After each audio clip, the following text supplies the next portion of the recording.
दोस्तों, मैं रवि कुमार स्वागत करता हूँ आपका अपने चैनल RM एजुकेशन क्लासेस में। तो जैसे कि आप जानते हैं, मैं रोज़ आपके लिए कुछ महत्वपूर्ण सवाल और उनके उत्तर जो है लेके आता हूँ, जो कि आने वाले बहुत से एग्ज़ाम्स में, जैसे NTPC है, ग्रुप डी है, उनके लिए बहुत ही महत्वपूर्ण साबित होंगे। तो आइए शुरू करते हैं आज के जो सवाल हैं कुछ। उनमें आज का पहला सवाल है, हाल ही में किस देश को 2 साल के लिए अंतर्राष्ट्रीय सौर गठबंधन के अध्यक्ष के रूप में चुना गया है? इसका पहला है मॉरिशस, बी है क्यूबा, सी है भारत और डी है गुयाना। तो ये किसे चुना गया है? ये चुना गया है भारत को। तो अभी एक बैठक हुई थी अंतर्राष्ट्रीय सौर गठबंधन की जिसमें ये भारत जो है उसको 2 साल के लिए अध्यक्ष के रूप में और फ्रांस को 2 साल के लिए सह अध्यक्ष के रूप में दोबारा से चयनित किया गया है। इसके बाद दूसरा सवाल है, हाल ही में आवास और शहरी मामलों के मंत्रालय द्वारा किस अभियान पर एक रिपोर्ट जारी की गई है? आवास विकास, अंगीकार, स्मार्ट सिटी या शहरीकरण। तो ये किस पर शुरू की गई है? तो उस अभियान का नाम है अंगीकार। तो ये जो हमारे विकास मंत्री जी है, आवास विकास मंत्री, इन्होंने क्या है एक रिपोर्ट जारी की है 2019 में। एक्चुअली इसका अभियान किया, शुरुआत की थी, और जितने भी प्रधानमंत्री आवास योजना के अंतर्गत जो भी लाभार्थी आते हैं उनको प्रशिक्षित करना और जितनी भी कल्याणकारी योजनाएं होती है उन सब की उन तक पहुंच प्रदान करना है। इसके बाद तीसरा सवाल है, अफ्रीका का सबसे ऊंचा पर्वत किलिमंजारो पर्वत किस देश में स्थित है? पहला है तंजानिया, दूसरा है मॉरिशस, तीसरा है रवांडा और चौथा है अल्जीरिया।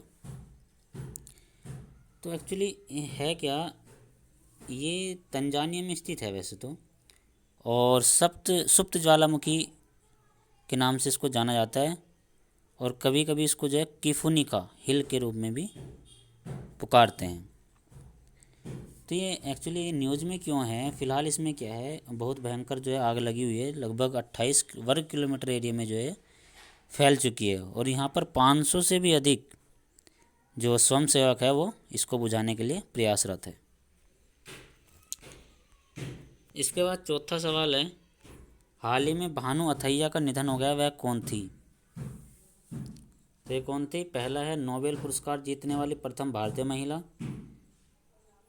बी है ज्ञानपीठ पुरस्कार प्राप्त करने वाली प्रथम भारतीय महिला, सी है उच्च न्यायालय की प्रथम महिला न्यायाधीश, और डी है भारत की पहली ऑस्कर पुरस्कार विजेता। तो ये कौन थी? एक्चुअली ये है भारत की पहली ऑस्कर पुरस्कार विजेता, यानी कि डी इसका सही जवाब होगा। तो ये भानु अथैया जी का जो जन्म है वो 28 अप्रैल 1929 को महाराष्ट्र के कोल्हापुर जगह है वहाँ पर हुआ था, और ये जो है बेस्ट कॉस्ट्यूम डिज़ाइनर थी, जिसके लिए इन्हें गांधी मूवी के लिए 1982 में ऑस्कर अवार्ड से सम्मानित किया गया था। और हाल ही में 15 अक्टूबर 2020 को इनका निधन हुआ है। और इनकी जो लास्ट मूवी थी जिसमें इन्होंने कॉस्ट्यूम किया था वो थी लगान, आमिर खान की, और एक थी स्वदेश, शाहरुख खान वाली। ये इनकी लास्ट मूवी थी। इसके बाद पांचवा सवाल है, हाल ही में जम्मू कश्मीर और लद्दाख में जोजिला टनल के लिए ब्लास्टिंग शुरू की गई, जो कि राष्ट्रीय राजमार्ग 1 पर स्थित है और सभी मौसम में श्रीनगर घाटी और लद्दाख के बीच संपर्क प्रदान करेगी। जोजिला सुरंग की लंबाई कितनी है? पहला है 14.15 किलोमीटर, दूसरा है 18.63 किलोमीटर, तीसरा है 13.45 किलोमीटर और चौथा है 14.5 किलोमीटर। तो ये सुरंग है एक्चुअली जोजिला पास जो है वो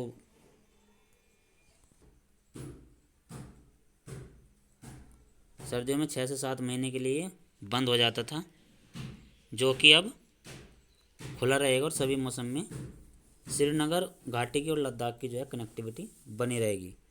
तो इसकी लंबाई है 14.15 किलोमीटर्स। पांचवा सवाल है, विश्व खाद्य दिवस 2020 का विषय क्या है? A save food save lives, B farmer and their lives, C grow nourish sustain together, या डी न्यूट्रिशन फॉर हेल्थ। तो इसका सही जवाब क्या होगा? इसका सही जवाब होगा सी, यानी कि ग्रो न्यूरिश सस्टेन टुगेदर। तो इसकी जो स्थापना है वो 16 अक्टूबर 1945 को की गई थी, और जो राष्ट्र का खाद्य और कृषि संगठन है उसकी स्थापना की जो तारीख थी उसके सम्मान में ये की गई थी। इसके बाद 7वां सवाल है, हाल ही में किस राज्य की सरकार ने राज्य के प्रत्येक पुलिस स्टेशन में एक महिला हेल्प डेस्क स्थापित करने की घोषणा की है? तो कई बार आपने देखा है कि जो हमारी महिला होती है वो पुरुष सिपाही के सामने अपनी जो शिकायत है वो दर्ज कराने में कई बार संकोच करती है।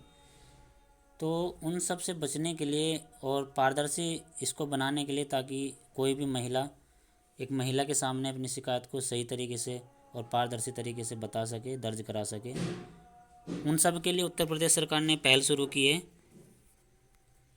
और इन चौकियों का ये जो हेल्प डेस्क है इनकी जो प्रभारी होगा वो भी महिला सिपाही को ही बनाया जाएगा। इसके बाद 8वां सवाल है, भारत सरकार ने शिपिंग के महानिदेशक को जहाज़ों की रिसाइकलिंग के लिए राष्ट्रीय प्राधिकरण के रूप में अधिसूचित किया है। जहाज प्राधिकरण के राष्ट्रीय प्राधिकरण का कार्यालय कहाँ स्थापित किया जाएगा?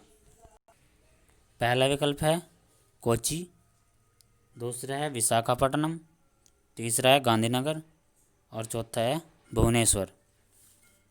तो ये कहाँ स्थापित किया जाएगा? ये किया जाएगा गांधीनगर में, गुजरात में। तो इसमें क्या है, जैसे कोई भी पुराने जहाज़ होते हैं और उनको रिसाइकिल करना है तो उन सबसे संबंधित जो भी जानकारियाँ होती हैं उन सब के लिए एक प्राधिकरण बनाया है, राष्ट्रीय प्राधिकरण, जिसका कार्यालय जो है वो गांधीनगर में स्थापित किया जाएगा।